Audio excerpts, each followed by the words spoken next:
Hey everybody, it's Kyle from Growing Up Garden. On today's episode, I'm going to show you guys how to plant a tomato plant. So let's get started. So the first thing I like to do is I like to use rock dust in my soil. So I've got the azomite, the micronized azomite rock dust, which is a natural trace mineral for soils.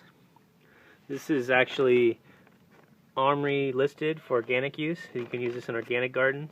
I've also got the Gaia Green Glacial rock dust.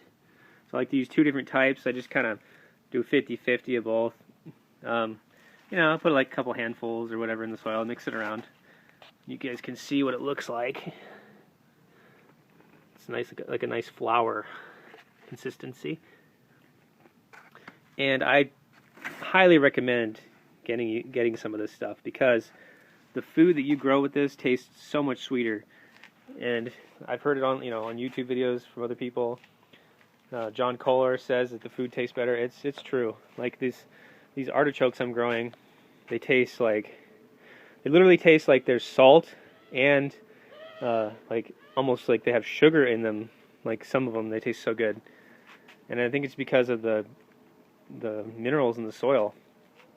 Now, so the next step, you'd have to dig a hole for your tomato. And you want to dig it so that this plant, we're gonna bury this plant up to this point, I think. I'm gonna pinch these off. So you want to pinch these suckers off in the leaves. I'm gonna pinch them off like so.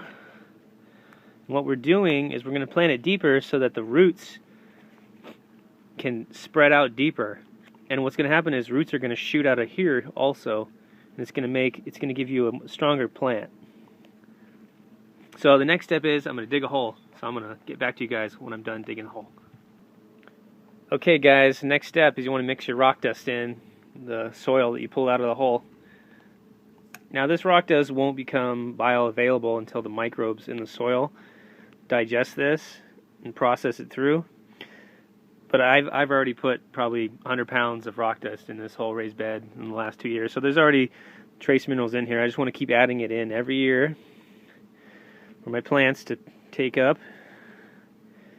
So I want to mix that in. And I got my hole dug. And I had to dig this by hand because I couldn't find my shovel. So now we're going to get our tomato in the hole. And we're going to bury it up to here. And get back to you when I get that in the ground.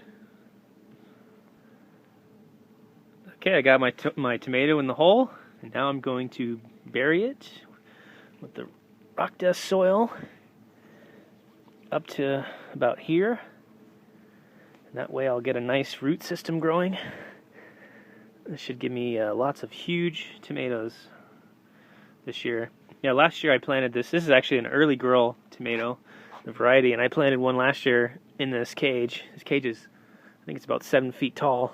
And it was towering over the cage. Like, it was probably the biggest tomato plant I've ever grown. So we're going to try to do that again this year. Like that. And then what we're going to do after this, eventually, is I'm going to mulch this bed up to here. Keep the moisture in. I mean, this soil is pretty nice. Organic compost. That I use. There we go. And that's that. That's how you guys plant a tomato. And you guys can use other organic fertilizers if you like. I just like to use a nice rich compost and some rock dust. You can probably use get some compost tea, which I'm going to try that out this year. I'm going to show you guys how big this tomato cage is. So, in a few months, hopefully it's towering over that cage. I'll have to do another follow-up video on this little guy, see how he's doing. And yeah, hope this video helps you guys, and please subscribe. And thank you guys for watching. We'll see you later. Bye.